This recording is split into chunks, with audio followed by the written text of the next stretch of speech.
You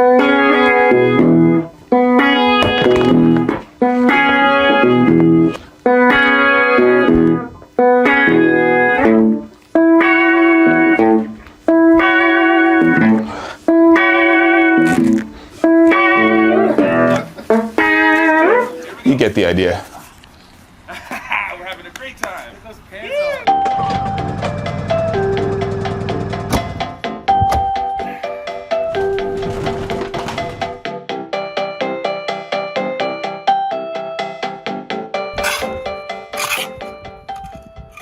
One more time. Hi, I'm Afie Solomon Jurvanen Herskovits, and I'll be your guide to the music I make, the adventures I take, and the tools I use to get there. Let's head in the garage and see what's on the old bench today. Oh, guys, I can't tell you how great it is to be back in the garage for another season of Tone Tools.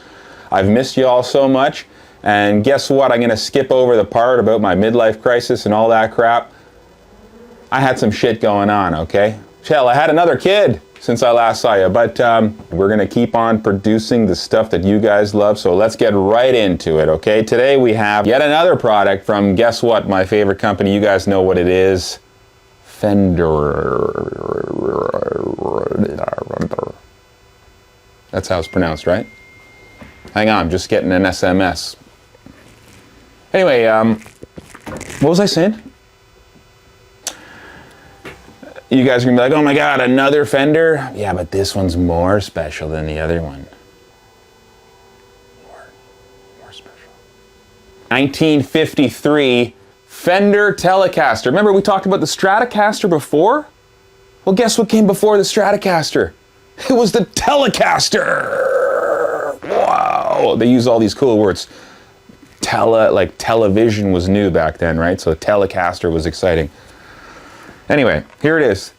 And right off the bat, I know there's going to be the haters in the comments. How the hell did you get one of those? It's not that hard. Okay, I remortgaged my second Lambo and was able to get my hands on this thing. And if you've seen me play in the last few years, you probably haven't seen me play too much else, because this is the one I take with me most often. It doesn't have a ton going on, but you know what? This is the one that speaks to me and touches my heart. What do you say we get into some of the features? Okay, so you can see here it's got quite a familiar shape. Dare I say, one of the most recognizable silhouettes in musical history. Before the Stratocaster, I know you guys are aware of how much I love the Stratocaster, and it is true that my first love was the Stratocaster, but then I saw the more mature lady, the lady with a little more experience. Anyway, this guitar here came before the Stratocaster, okay? So, like I said, in 1953, which was 73 years ago, I think. Is that right? I don't think my math is very good. 75 years ago, okay? When this guitar was made, this is probably as close as you can get to a handmade electric guitar, okay? Now, sure, they're still using tools, bandsaws and jigsaws and sawzalls and reciprocal saws and chop saws and miter saws, and just like an incredible amount of saws were used in the construction of this guitar. Pretty resourceful. And starting out right here, just like the Strat, we got the 6 on a side tuner pegs, and that's really handy, just convenient, really ergonomic. I think, you know, other brands you'll see, we're not going to name names, but you'll see pegs on both sides, and that really can, I mean, I don't want to digress, but I got a whole thing. I think carpal tunnel's I think it's a conspiracy theory. Anyway, back to the guitar. You're not going to have that issue anyway, because all the tuners are on one side, okay?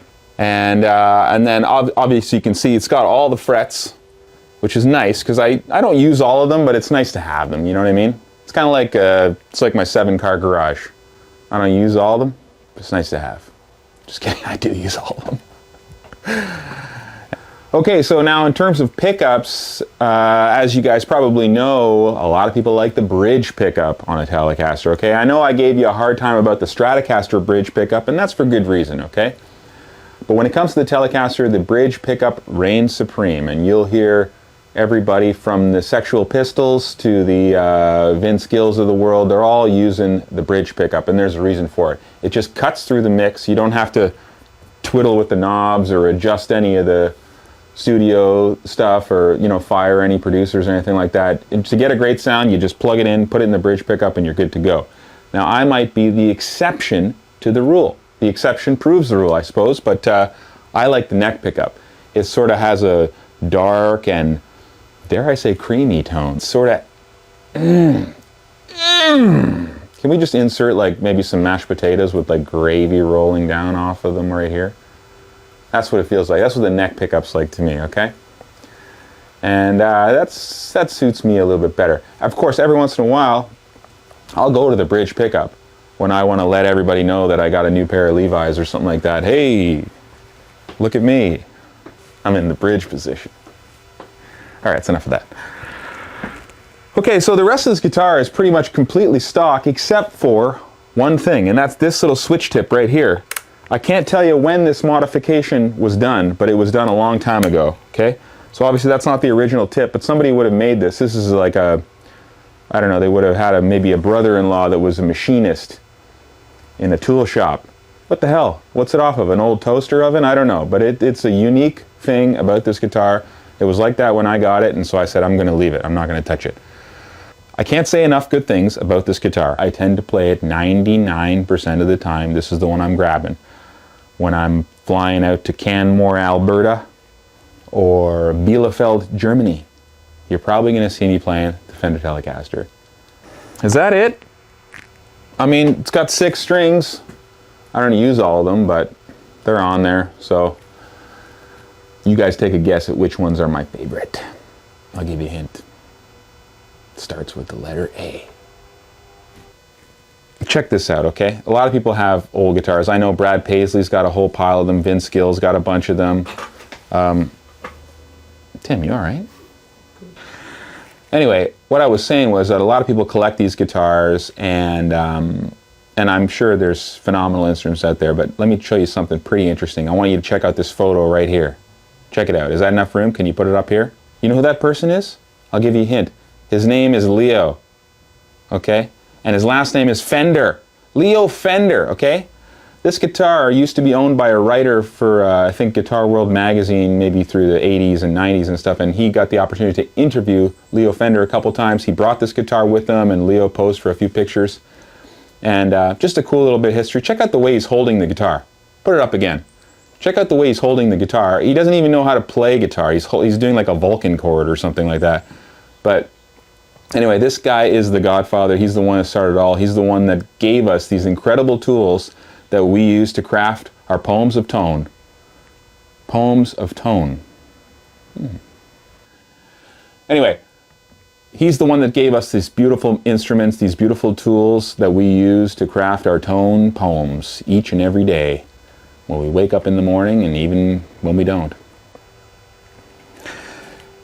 Just want to thank you guys so much for joining me on yet another episode of Tone Tools. I hope there was some riveting stuff in there that really kind of broadened your horizons, brought a smile to your face, brightened your day.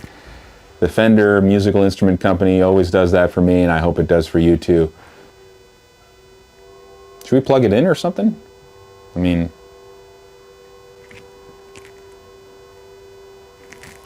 let's plug it in. Got the matching amp. Am I talking loud? Sorry, it's the cans. All right, what do you guys want? You want to hear the bridge pickup? Woo!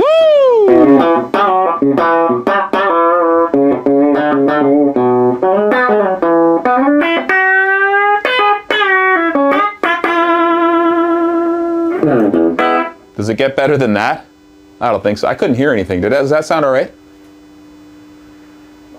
Let's try the neck.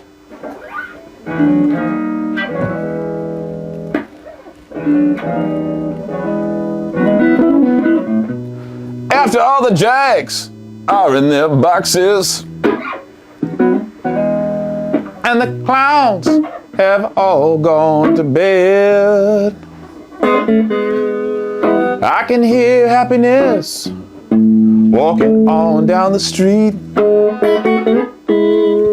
Footsteps dressed in red. and the wind cries, Mary.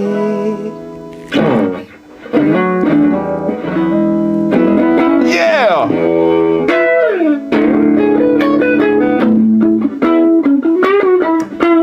Anyway, you guys got, Jimi Hendrix didn't even play a Telecaster. What are we doing here?